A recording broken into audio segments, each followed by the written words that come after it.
And today I brought on a special guest that's going to show us how he became successfully unemployed, freelance writing, but us at the same time selling his sawdust, which he'll get into as well. So I'm super excited to have Austin L. Church, because there are a lot of churches in Austin, but this is Austin Church. Thank you very much for being here.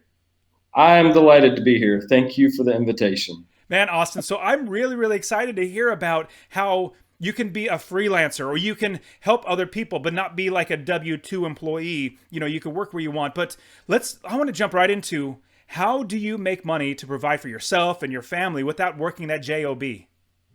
Sure. So I'll say by day, I'm a brand strategist and marketing consultant. So I run my own agency. I have one employee, a whole bunch of freelancers and contractors that I pull in as needed, have amazing clients. And then meanwhile, I sell a variety of products, some physical, most of them digital.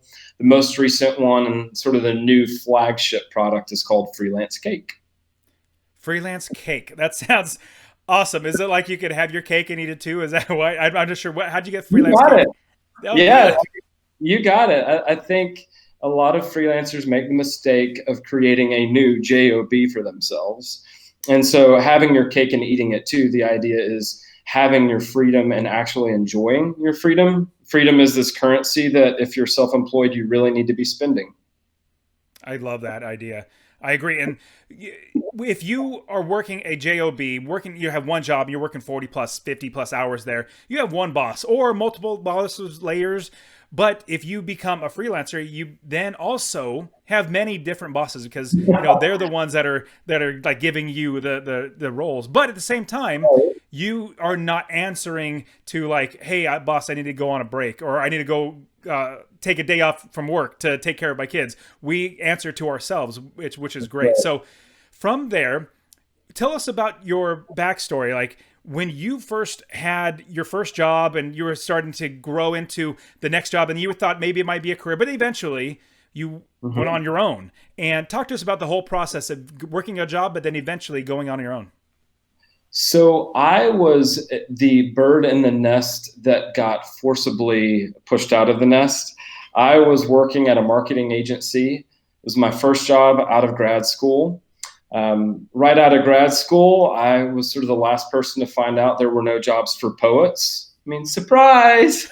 And, so I got a job as a copywriter at a marketing firm. Actually, fell in love with it, and then got laid off 6 months later. So I know a lot of your listeners probably have to muster their courage and eventually take the plunge, quit the job.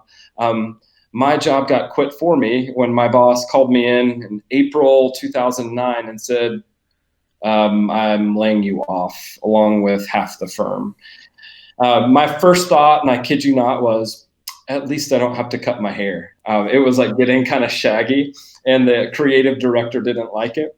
Anyway, that started my journey into self-employment and freelancing probably a lot sooner than I would have started otherwise. Like I said, that was April 2009. And then by November, I had landed my first big marketing retainer, which was $2,900 a month.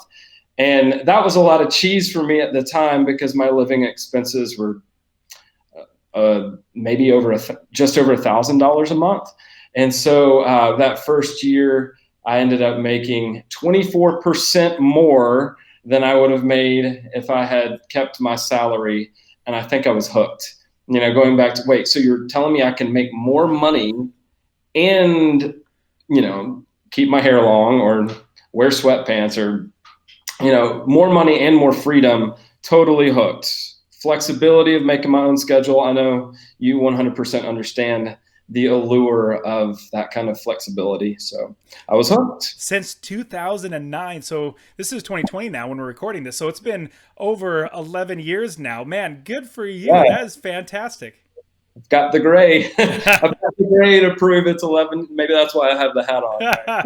So It's so that bad. that is very, very terrific. And you absolutely understand and know that now your value is so much more than anybody could ever pay you.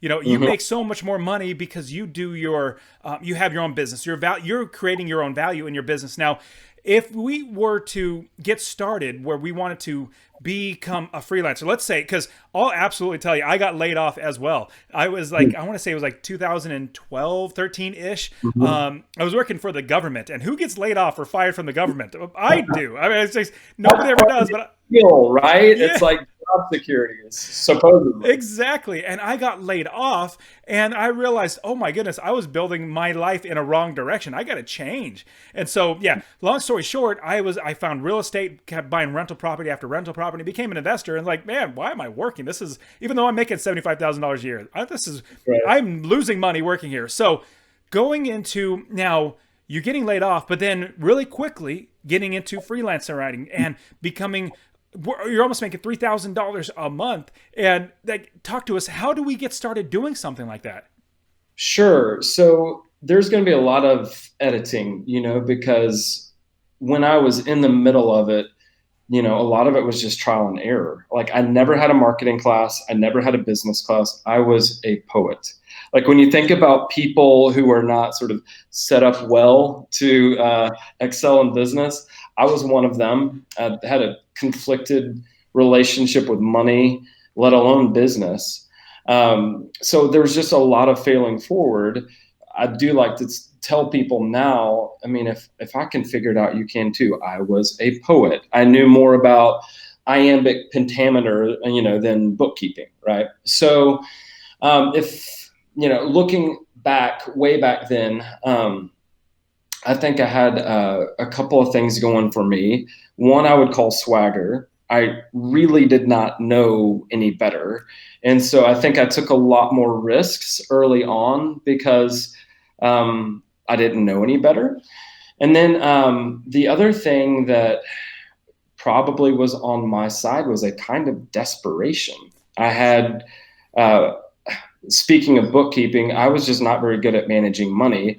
I got laid off, and one of the reasons it was scary was because I had $486 in my bank account. And I have incredible parents, but I would have been very embarrassed to call them up and ask them for help. So I sort of freaked out in a good way and got to work just trying to find work wherever I could. That ended up being a really good thing because I think I diversified a lot sooner than I would have. I totally believe in niching down eventually, but when I coach freelancers, I say in the beginning, say yes to everything. You don't even know what kind of work you like the most yet. So if you niche down too early, you may actually be passing up on work you would find really satisfying. And I happen to think that if you really enjoy the work, the knowledge about that work is going to be a lot stickier. You're going to become a lot better, a lot faster. So moving from all of that piecemeal copywriting work, a little bit of social media management earlier in the year to like a real deal marketing retainer later in the year, there were like a couple of catalytic events. One was I learned about SEO. I took a course. It was free. It was put out by a guy named Ed Dale. Some of you may have heard of him. And so he was offering this free 30-day challenge. I took the course because I literally had nothing to do with my time. It's not like I was fully booked, but that taught me a really, really important lesson, which is, your time can give you leverage if you let it. And so you can use your time, just sort of on entertainment or even traveling. I mean, there are a lot of different ways to use your time. For whatever reason, that August, maybe it was the desperation, I chose to use my time to pick up a valuable, marketable skill that ended up being a lot more valuable than the skill that I had brought that had got me into business. So if there were one thing I were going to pass on about freelancing and consulting to someone who's sort of dipping their toes in the water, it would be try a bunch of different things if you can, and sell a bunch of different things to the same client if you can. If you can, it's hard to get one client.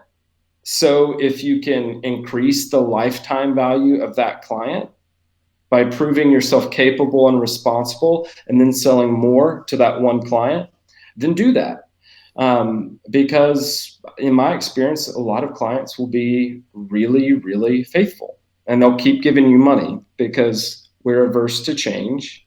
And, if you are the known quantity, then why shouldn't they give you the SEO work too if they've already been giving you the writing work? So is freelance, is it just writing, or is it freelance meaning anything else that you could serve? Like, what do you classify freelance as?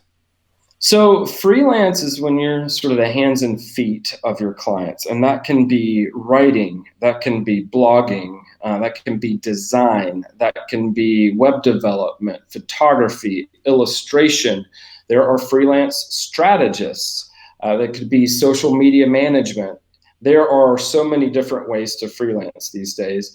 You could even say that you could be a freelance architect or a freelance engineer. Really, just the meaning has evolved so that now it just means I'm self-employed, or even if you're employed, I'll take projects that revolve around my skill set on nights and weekends. I differentiate between freelancing and consulting. Consulting is more you're making recommendations, and then it's up to the client to move forward with those recommendations. So if you have a marketable skill set and you want to build a business around it that you own, you are a freelancer.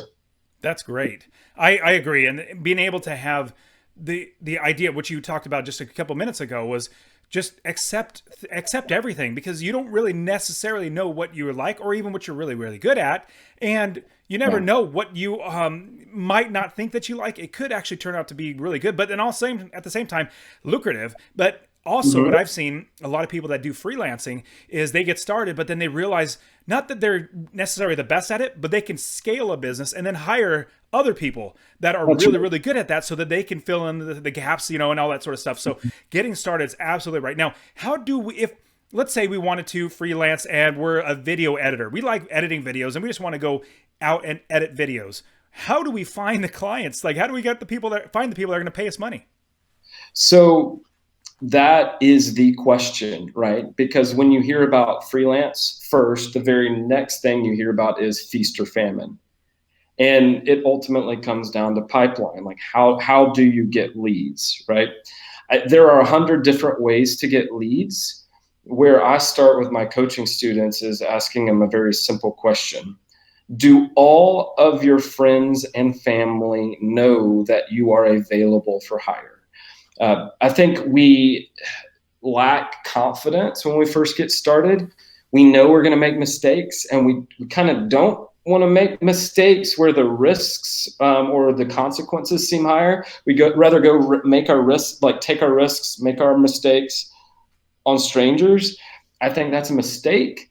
So when I'm talking to someone who's trying to get into freelancing, I say, tell all the people who already know, like, and trust you that you are available for hire. Because they already know, like, and trust you, they are more likely to take a risk on you. Ironically, my very first freelance client was my old boss at the agency. He laid me off on a Friday. He called me up on a Monday and he was like, hey, we can't actually finish all of the projects that you were working on.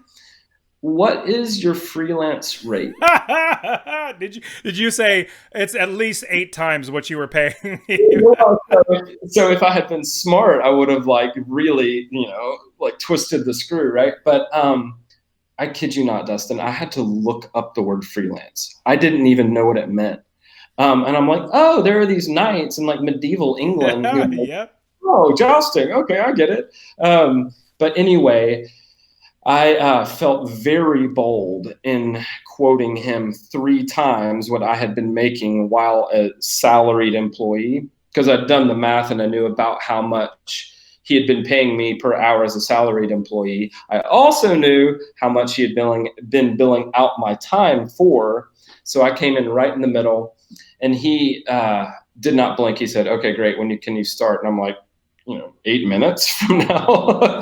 My day is open. Yeah, right? what's great is as an employer, you are actually paying twice as much. Like if you want to think of anybody, if you're going to hire an employee, if you think I'm going to pay this person $10 an hour, you need to pencil in $20 an hour, like double whatever you think you're going to pay them. That's how much it's actually going to cost for that employee. So when somebody says, well, I'm not making enough, like they're not paying me enough, like they're paying a lot that you don't really realize that there it's so there's a lot of room there, especially if you know how much, like you did, how much your boss is charging. That's a huge leverage. You can, and you're absolutely right. You meet right in the middle, or more than likely, he's paying less because instead of doubling your price, anyways. I think you actually were in a really, really good spot. Plus, it's your first time, being able to jump into it. So, talk to us about from there. You have that first client, which is your old boss, which is great. How do we then go to get the next client? But before you answer that, I absolutely want to make sure everybody this point gets driven home. Every single person needs to know what you do, and if you're a freelancer, what you freelance on. Like I'm an investor. I invest in rental properties. I told everybody, and the reason why I did was I got laid off. And after getting laid off, nobody knew that I was an investor. So no deals were coming in. Nobody was like saying, hey, can I lend you money to, but as soon as I was laid off, I realized, man, no longer I'm working that job, and that's my identity. My identity is in who I am. I'm an investor. And as soon as I started telling people, that's when deals started flowing. That's where people wanted to sell me their houses or let me borrow money. So you are absolutely right. You have to let everybody know. Now, from there, how do we get that next client? So can I say one thing about friends and family? And then I'd love to answer your question. People will ask, okay, fine, how do I let them know? And every email service provider out there will let you export a list of every email to which you have sent an email, every address. And so one of the best things that you can do is basically come up with your contact list and then send those folks 3 emails. You give a general life update. You tell them that you're going to be freelancing and or consulting now in the second email. And then in the third email, you tell them what you can do for them. And then you make some sort of offer. And, that's one way to start to put out your shingle and, get on people's radar. Then if you're going to post about it on social media, don't post once, post 30 times. Assume that people will not remember that you're now available for hire as a freelancer until you have made it impossible for them to forget, right? So I think we feel like a broken record if we're like, oh yeah, and here's another new thing I'm learning as a freelancer. And hey, I just read this article about freelance writing and I pulled this tip and I'd love to share it. But you have to repeat yourself again and again or people won't remember. But moving on, other question. So one of the very first things I did was raise my rates. And I know that sounds crazy because I think I told you I already felt very bold in charging $40 an hour. But I had this incredible encounter with a guy named Andrew Gordon. He is still a friend of mine. I was 2 weeks into freelancing and I got a meeting with him because we had a mutual friend. She thought he might be able to give me some work. He gave me something so much more valuable. I now call it the golden suitcase. He gave me the golden suitcase. I met him at his office. He's thumbing through my portfolio and he says, can I give you some advice? And, I thought, oh, here we go. And I'm like, my knees are knocking because he then said, what are your rates? And I, again, thinking that I was being audacious and that I was about to be laughed out of the room, said, $40 an hour. My voice probably cracked. And he said, okay, you need to raise your rates effective immediately because you will not be taken seriously in larger markets like Charlotte, Atlanta, Nashville. They're accustomed to paying more there. You are actually good, but you will not signal with your rates that you are good if you charge $40 an hour. And my mind went, because I thought I'm a new freelancer. I've got some skill. The best way for me to get new clients is to be a good deal, is to be cheap. Because if I know that my most recent employer was selling out my time at $85 an hour, and I come in at $40 an hour, then they get twice as much work for the same price. That is not how people make decisions.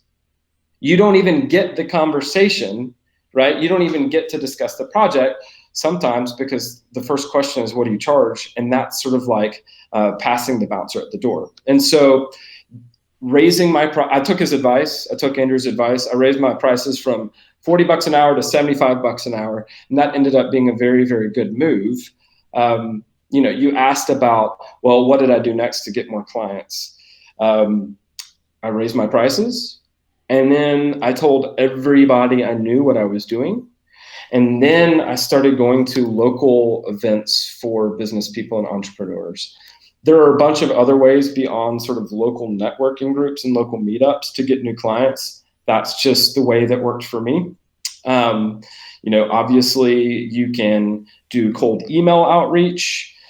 You can try the whole SEO thing. I think that's a much harder game. You may not see results for a year to two, but I basically started pounding the pavement. And if there's one thing I look back on that I was good at, it was conducting experiments.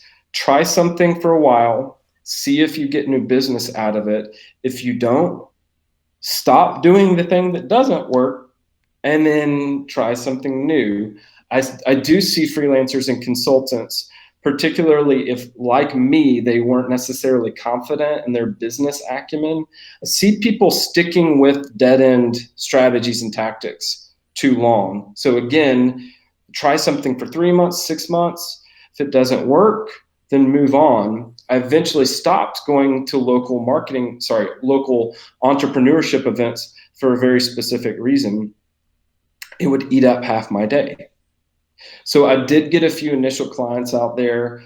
I started building my network. And once I got a little bit busier, I became a lot more protective of my time. And that, I think, is, maybe we can talk about that a little bit later, but I think that time mismanagement is one of the single biggest threats to a freelance business. But anyway. Yeah, no, I absolutely agree with that last point too. I do want to quickly touch on the two things that you said we should do to get started. Send those 3 different emails. That's very actionable tips. Everybody literally should do that. That's a brilliant, I've never heard anybody say that, but that is great. And send them 3 emails. And then at the same time on social media, don't assume that everybody's actually going to get any posts that you actually post. They might not see it or even look at their phone or Facebook for a week, and they won't even see it. So you need to constantly, sending 3 emails, but then also 30 different social media. But here's the amazing thing. As much as you or I or anybody else feels like we're just saying the same thing over and over again, there are millions and millions of people that have never heard it, even though it feels like we're saying the same things over and over again, which it very well could be. But it's the same message. And I love how you talked about you want to try. And if it doesn't work, pull it out of your business model and keep the stuff in there. I completely wholeheartedly agree with that. And so the things that haven't worked, I rip that stuff out. The things that do work, I keep it in. So I want to also touch on reselling your sawdust. What does that mean? Okay, so you know how earlier I was talking about how when we're a little bit younger, we don't know our own capacity. So it's important to sample a bunch of different types of work. If you had tapped me on the shoulder in my mid-20s and said, hey, dude, like, you're going to be really good at process design and documentation, I would have been like, have you seen my life is totally disorganized. Now I'm obsessed with process. And it happened gradually that, I'm writing web content for a client and I would think, well, what is it that I just did? And I created a process just by finishing a project. There's all the work, but then there's the sawdust. And I realized through a couple of really pivotal events that sawdust could be packaged up and sold. So if I'm a web content writer and I follow a specific process, and then I refine that process over 1, 2, 3, 4, 5, 10 projects, well, by the time I get to the end of 10 projects, I've got a checklist. I've got a cheat sheet. I've got this tool that I use to check grammar, or I've got this questionnaire that I use to ask clients questions, knowing that I need to pull information out of them for the about page. And I know, I can use this tool to find good keywords, and on and on and on. So you sort of stack up this secret sauce, right? Now I'm mixing metaphors, sawdust, secret sauce, but you have these artifacts that you create just by doing the work.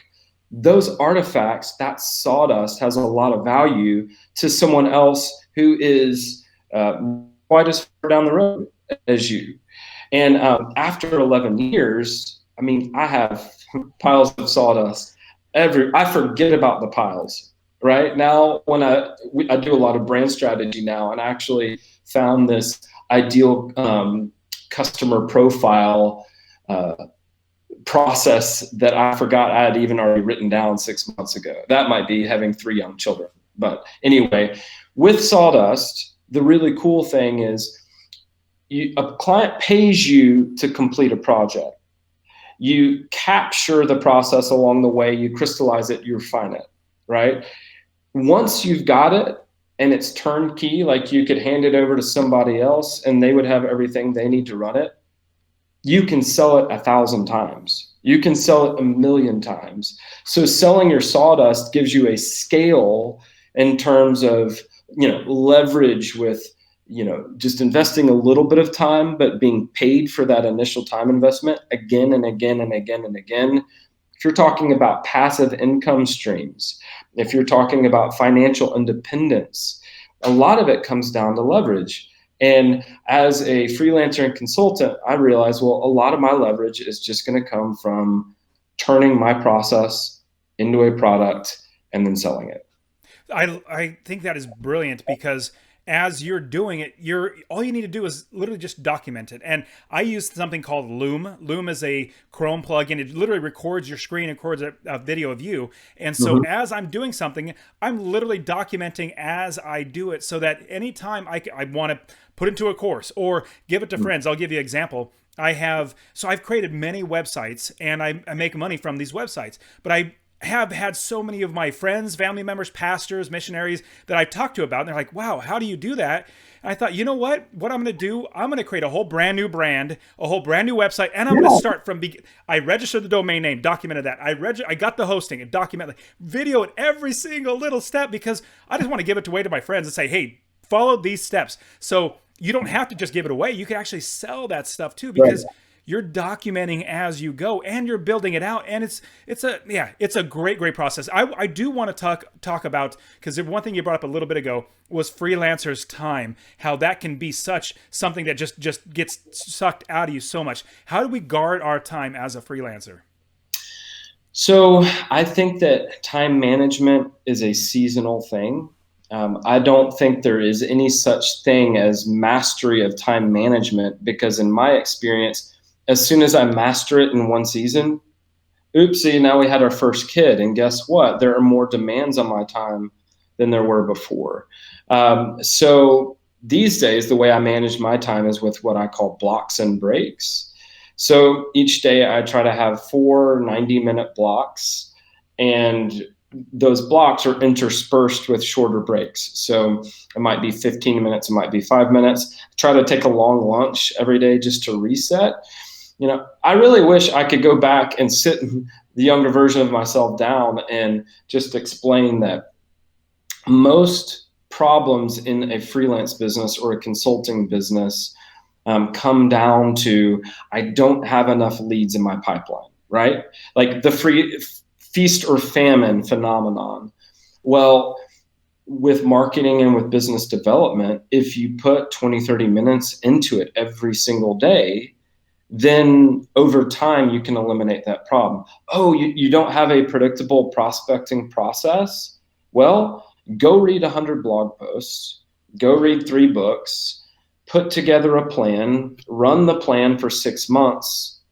It's like working out. It's like following any workout plan rather than none is bound to produce better results. So it's like, okay, well, if if fixing your pipeline problem comes down to just following a plan and then, executing, like achieving minimum viable progress on that plan every day, why don't more people do it? Well, it's because we don't manage our time well. So the mismanagement of time is actually the root cause of a lot of other business problems, right? Oh, you're not good with bookkeeping? Well, there are so many free resources out there. If you really need to get better at bookkeeping, then learn. We're all really, really good at learning, right? And so why don't we get better at things that are mission critical for creating passive income and for living successfully unemployed? Because we spend our time doing other stuff that's less important. So first things first, that's why I'm like so adamant about time management, both how I manage my time and then like when I coach freelancers and consultants. It really comes down to, do you have a robust framework, or maybe rhythm is a better word? Do you have a good rhythm for time management? Because if you do and you become good at managing yourself and managing your time, you can allot enough time to fix your other problems. And so, yeah, like I said, I don't mean to repeat myself, but for me, it comes down to 4 90-minute blocks, short breaks in between. Realistically, I'm only going to be able to do about 6 hours of real work a day. But I have found that that is sustainable. So I don't know if I answered your question, Oh yeah, Dustin. yeah, you did. Yeah, because guarding your time is something. Because I would much rather be hanging out with my wife and my kids. I'd much rather be doing other things. But I am also the type of person that I could literally just continually working. I could continue working all day from right when I wake up to when I Yeah. go to bed. I can Yeah. continually work, especially if it's my own business, something I'm passionate about, something that I build and I get all the 100% value out of. I could absolutely do that. But I need to make sure that I guard my time to what is most important. Now, I want to ask you about sites that would hopefully help freelancers. I don't know if they hurt or help, but sites like Upwork or Freelancer or Fiverr or something like that. What are your thoughts about even just working on those to either to get started or in general? So, people who are getting started, I give them a very simple piece of advice: go make $1. I think too often when we're first getting started, we start thinking about scale um, before we even know if we like it. So, I had a friend who thinks that he wants to do a particular type of consulting, and I said, that sounds great. Do it once.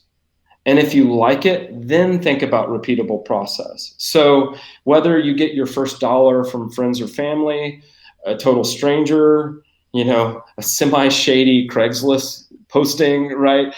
Like, get a paying project under your belt. That's sort of milestone one. Milestone two usually goes back to, how do I get consistent leads? How do I get consistent project work? If you're inclined to try Upwork, do. Just know that anytime you are getting project leads through a freelancer network or marketplace, they're kind of like Amazon. They're going to take 15 to 30% right off the top. And that comes directly out of your profit margin. So the last thing that I want to do is vilify, an Upwork.com. I think at this point I've spent about $150,000 on the Upwork. I've connected with incredibly talented freelancers through Upwork. But if all those freelancers were super satisfied with trying to build their business with Upwork, you wouldn't see all these forum posts about, how do I move away from Upwork? How do I get, private clients? And so it seems like a great sort of stepping stone. As you're cutting your teeth, as you're like figuring out this whole freelance game, well, yeah, maybe you can get some leads there. But just understand that you have to be really, really strong in your positioning. If you're wanting, like me at the very beginning, $40 an hour, if a business owner could go hire someone else and pay them $8 an hour on Upwork to do the same work, how am I going to persuade that business owner? No, I really am worth 5 times as much. I might be, right? I do believe that pricing is branding, pricing is positioning, but keep in mind that very price conscious people are the people who use Upwork most often. My experience, the best clients, the clients you really want, are value conscious. They're wanting to pay for a positive outcome. So whether it takes you 30 minutes or 30 hours is irrelevant. It's beside the point. So it's a good way to get started. Try it. Do a 6-month experiment. See if you can get some leads on there. But just know that probably as you mature, you're going to start looking to create your pipeline outside of Upwork, outside of a freelance marketplace. And honestly, I think that's wise, because anytime your entire business model is bolted onto someone else's platform, there is inherent risk in that. It's sort of like if you only sell your products through Amazon and Amazon freezes your account, or in a freak accident deletes your account. Like there's a friend who was doing $100,000 a month selling T-shirts on Facebook, and then Facebook suspended his page. Oops. So just know there's inherent risk in building your business on someone else's platform. But like anything else, think about it as an experiment. Know what time horizon you're willing to work with. And then at the end of that, say, did it work? Did it not work? Do I want to keep going? Maybe it's time to move on. Yeah, I think that's huge, and that's very, very crucial to realize that if you piggyback up on, or you solely are, let's just say you're a YouTube person. Well, if YouTube just doesn't like you and they get rid of you, then that's done. Or Facebook, or you need to have a way to get people to you, finding you, having your own platform. So I love that. Now, how do we then scale the business? We're starting to freelance. We're starting to make some decent money, but we want to make more money so we can literally just live off of that business. How do we scale it? Do we hire employees? Do we need to get more, how do we scale the business? So, there are several different categories, and I'll touch on them all briefly. You're like, okay, if I shouldn't build my full business on someone else's platform, what should I do? My personal opinion is that you should build an email list, because an email list is an asset that you can take with you from platform to platform, right? So let's say, eventually you have a list of 200 people that have given you money at some point. Well, that's amazing, because the best way to get more business, repeat business, is from the people who've already given you money, right? It's like the 3 R's: repeat business, referrals, and new relationships. I recommend when freelancers and consultants think about a marketing plan, that they sort of have two buckets that they think about. First bucket is those 3 R's: repeat business, referrals, new relationships. The second bucket is what I would call measured experiments. Now, a measured experiment might be, like I have a client right now, they already know that the vast majority of their business in 2020, and thus the vast majority of the focus resources in their marketing plan, is going to be with the 3 R's. So what's their experiment? Their experiment is Instagram. They're not putting a ton of pressure on Instagram to generate leads, but they're putting some money there, and they're committed for 12 months to show up, weekly, if not daily, to proactively build their audience. There are tactics for doing that, and they just want to see.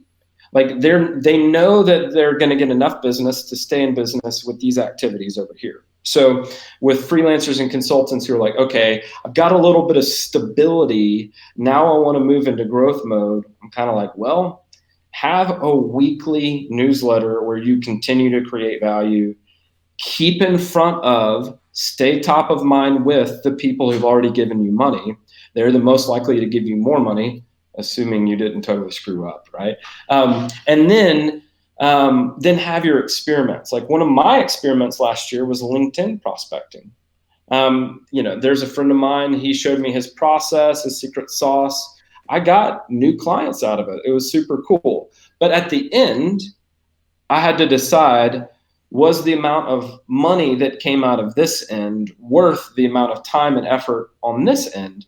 And maybe I'll go back to it. Maybe I'll use tools to automate. But I said, that was great. I made a little bit of money, but I'm going to table that idea for now. And then I want to try a new experiment. I can split test those, see if one works better than the other. So always be maintaining the 3 R's. Meanwhile, always be running measured experiments, time boxed experiments, and then just see. Like, you'll get smarter and smarter over time. Does going to local entrepreneurship events create leads for my business? Yes or no? Well, it does, but they take so long that it's not worth it, right? Finally, and this is maybe the most important thing, especially when you think about how does all this tie into passive and residual income. When it comes to leveling up your business, if you're doing services business, freelancing and consulting, eventually you have to start saying no to low-paying clients. And it's really, really hard to say no if you're really, really desperate for the money. So a lot of it comes back to, and I'm sorry to be like resident dad here, but like personal finance. Like, milestone 1 is, do you have an emergency fund for your personal finances?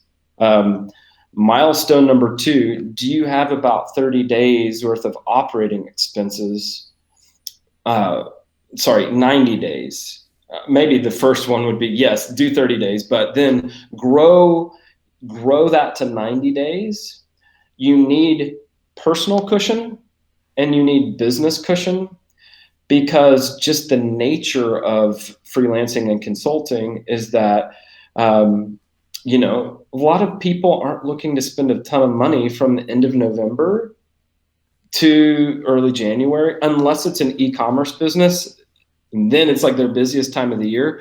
But there is a seasonality to freelancing.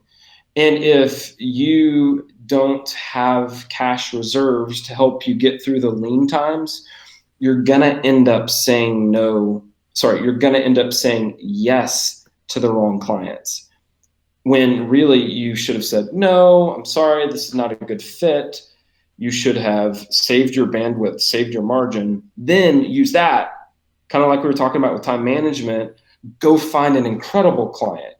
You might be better off spending 50 hours finding a client that's going to be with you for the next 3 years, who's going to pay you $150K over the next 3 years, rather than saying yes to the easy client because you really needed the money. So, I mean, Dustin, I'm sure you've been there, right? Like, people wanted you to buy a property and you're like, I just don't think, I'm looking at the comps in the area. The numbers just aren't speaking to me. They're not singing to me.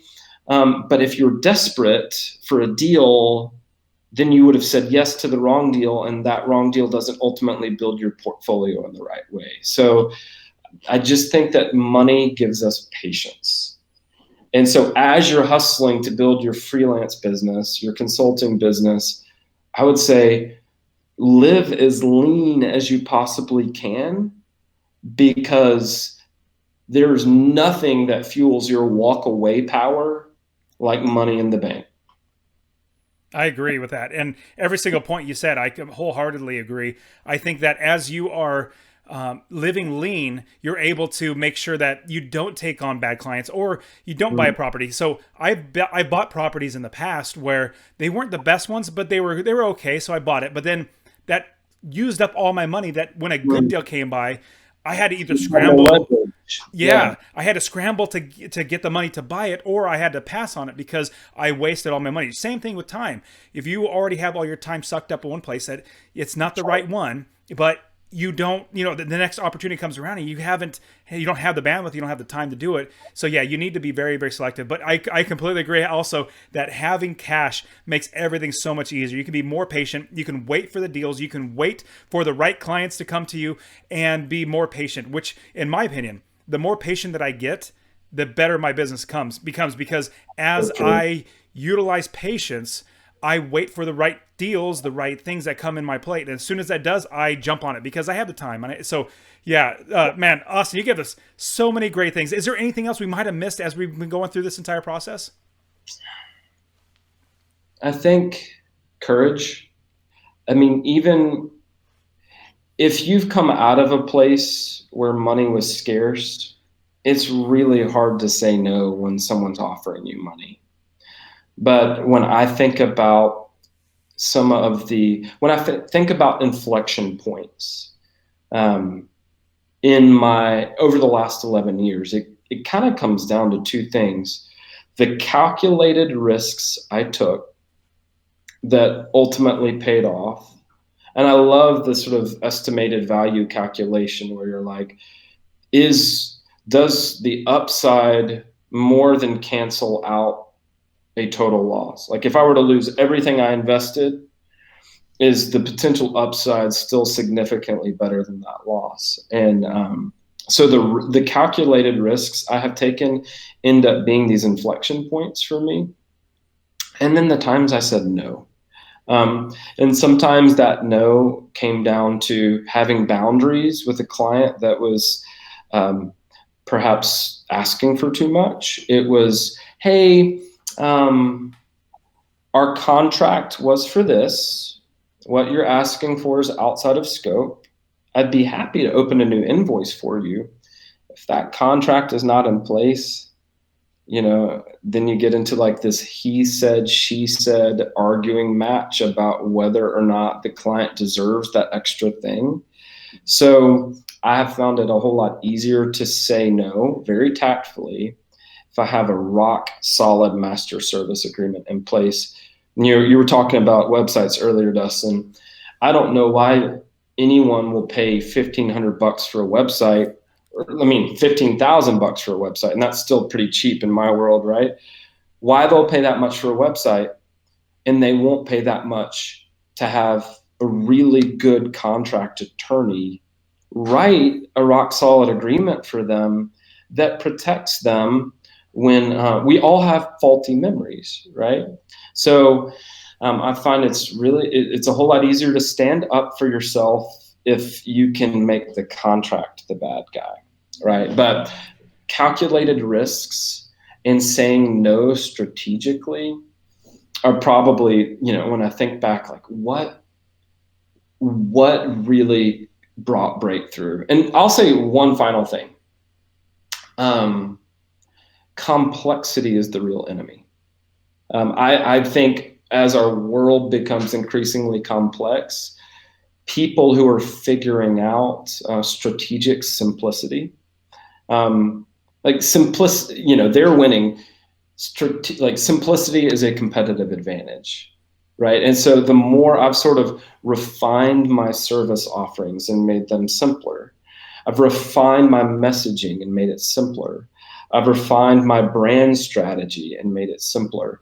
It gets, brands derive their power from simplicity and consistency, right? So if I were to like sit down with any given freelancer in your audience and they're like, tell me what to do, I'm like, always be trending towards simplicity over time.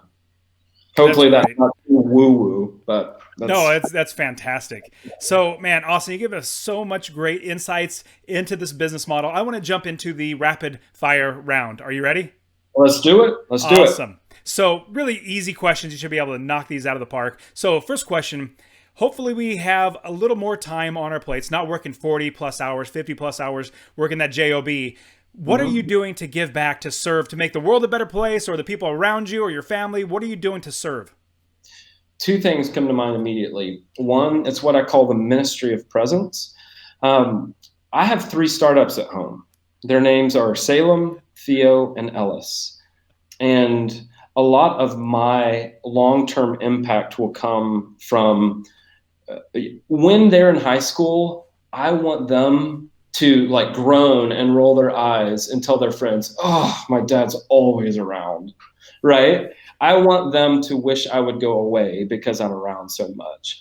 And so one way I have used the time that is freed up by self-employment and being able to make my own schedule is investing in the 3 startups I have at home.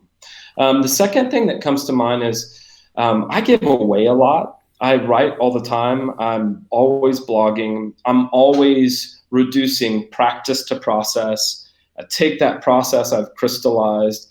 I like to share as much of that around as possible. Like Freelance Cake, this course I just launched, I follow a very specific product creation process, and I have all the steps, and it really, speaking of simplicity, simplifies.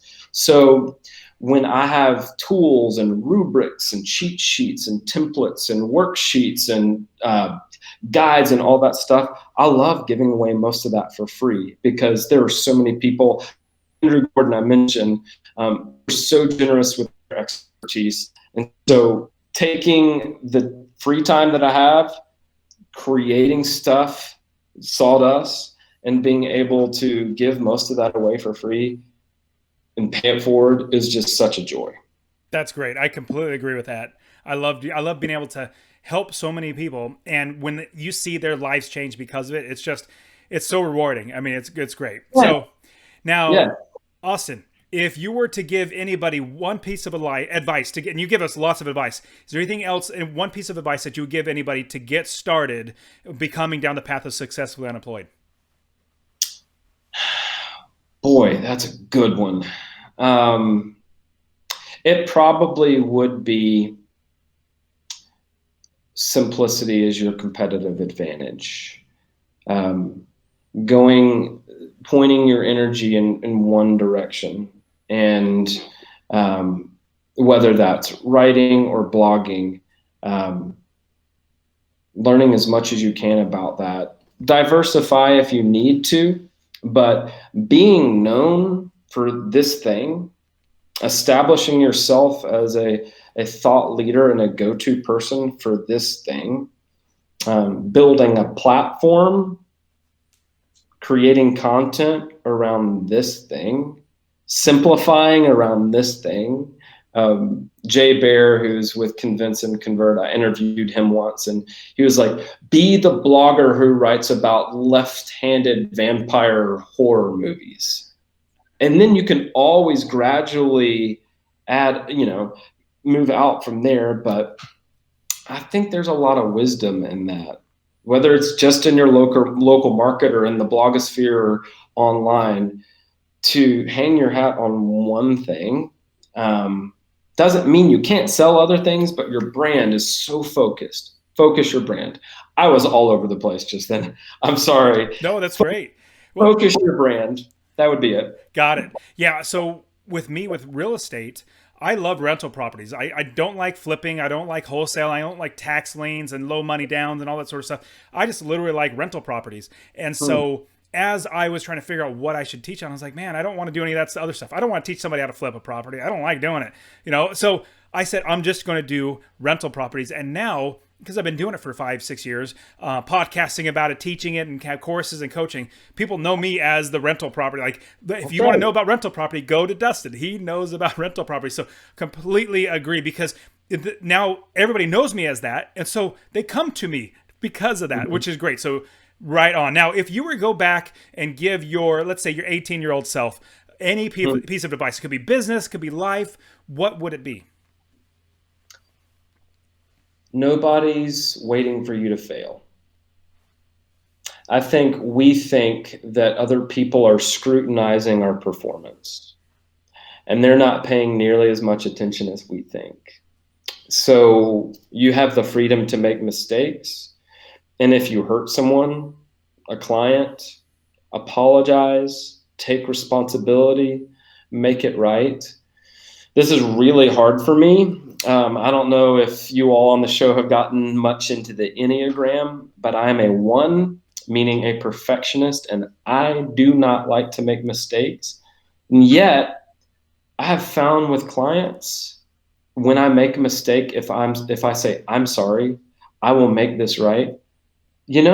I don't think I have ever lost a client from owning up to a mistake. I might have lost a client when I wasn't quick enough to take responsibility. So No one is waiting for you to fail. So get out there and take the risks, because that's how we as human beings learn. That's how our kids learn. Go take more risks. You'll learn faster and you won't fail nearly as much as you think you'll fail. Good. Brilliant stuff. Now, second to last question. What is Mhm. one tip, or sorry, what tool, maybe it could be an app, it could be a pen and paper, a journal, something like that, that we should use, that you currently use in your life that would be helpful for us? So, Full Focus Planner from Michael Hyatt. I was skeptical, but I won't go into the play by play. My family had the last 6 months have been insane, with everything from illness and death and travel and upheaval in business, like all the things. It's like we checked all the boxes, right? And when I think about why was I able to successfully launch Freelance Cake, why did Balernum, which is my branding studio, end up having a really great year? What was the anchor point? It was a printed planner. It's a physical book I carry everywhere. And it's like no matter, you're in the middle of the whirlwind, right? And where are you anchored? Where are you moored? And so I would be able to go back and say, well, a more sane version of Austin said, these are the three most important things to do today. So maybe I'll do those things. And again, keeping complexity at bay, right? Like simplicity. I said, these are the three things. What if I do those three things and nothing else? I think that's still a successful day. So that's the first thing. Full Focus Planner. Then I love our project management software. It's called ClickUp. So the two work really, really well. I like having a physical planner so I can knock out the most important things before I even open my email. But then I like having a digital task management system that we use for project management with clients, but I also use it for personal stuff. I mean, it's just like, it's not as helpful if you know you need to make updates to your website to have the 30 different, have to keep on writing down the 30 different things you want to change over and over again. So having a digital place to store all of that, organize that. And then, in your physical planner, you can make a note.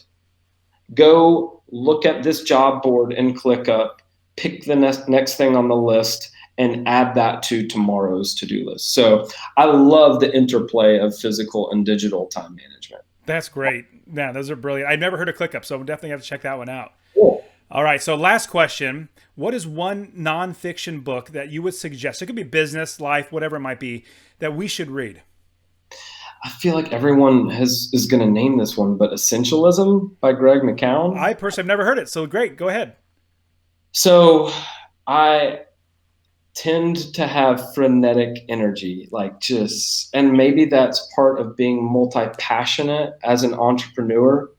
But essentialism is all about asking yourself, how and where can I make my highest and best contribution? And then what trade-offs do I need to make in order to free myself up to make that highest and best contribution? And I read the book last year, and you've probably had this experience, Dustin, where you're reading a book and you stop and you think, well, this changes everything, right? I was listening to the audiobook and I had to stop because I couldn't take notes effectively. So I went and ordered the hardback and just trashed it with notes and pen, right? Ink everywhere. But the reason it was so impactful for me is because it helped me become really, really clear on, I already know where I want to be 10 years from now. And I already know what minimum viable progress looks like every day. It's 2 or 3 of the same things every day, same activities. For me, it's writing. I need to start getting rid of clutter in my life so that I can make my highest and best contribution. And essentialism just has incredible questions to ask, incredible tactics for beginning to declutter your life. And it just impacted me profoundly. And I want everyone to read it. And I will eventually buy cases and cases of the book and just give it away. I need to do that tomorrow. Just buy several cases. You need to put that in ClickUp so you can have as a Here's the thing, I won't forget, right? Because as soon as we close down here, I'm like, it's going in the planner right here. It's going in. It's getting done. Awesome. Austin, that was so fantastic. You gave us so much great wisdom, insights, and hopefully everybody is like thinking, man, I could do this. And absolutely listening, anybody listening can absolutely do this. But Austin, if somebody wants to reach out to you, if they want to find you, they want to know more about you, how can they do that? AustinLChurch.com, freelancecake.com. I'm on Twitter. I can throw up a page on my website, austinlchurch.com/successfully unemployed. I can give away free stuff. I'm very frugal and free stuff is fantastic. So yes, that would be great. Can I was actually listening to a few other episodes of your podcast. And one of the things that you have said in one way or another that has impacted me is frugality is freedom. So as soon as you said you're frugal, I'm like, yes, but frugality is freedom. Absolutely. So we'll get those in the show notes for everybody listening. And man, Austin, I really, really appreciate it. I learned a ton here, and hopefully everybody else, and I would venture to say everybody else has also learned a ton. So thank you so much for giving your time and helping us to learn everything that you just shared about. So I appreciate it. It was my joy. Thank you again for the invitation. It was really nice talking. Awesome. You take care. You too. That is it for today's show. Now, I would so appreciate it if you hit that like and that subscribe button. I want you to be a part of this. So subscribe so I can get you all this great content on how to be successfully unemployed. Now, I do want this show to be all about you. So in the comments, I would love to hear your comments of how this is a great way and how you're going to apply this to quit your job, or this is the worst way to be successfully unemployed, whatever it might be. Leave it in the comments below so that I can interact with you. I want to see how I can help you to quit your JOB, that just over broke job. So if you got anything out of this, I would love it if you shared with one person, said, hey, there is a way to be successfully unemployed and quit that just over broke job, and here's the way to do it. So share it with one person. So you guys are fantastic. Thank you so much for being here with me on the Successfully Unemployed show. We'll see you next time.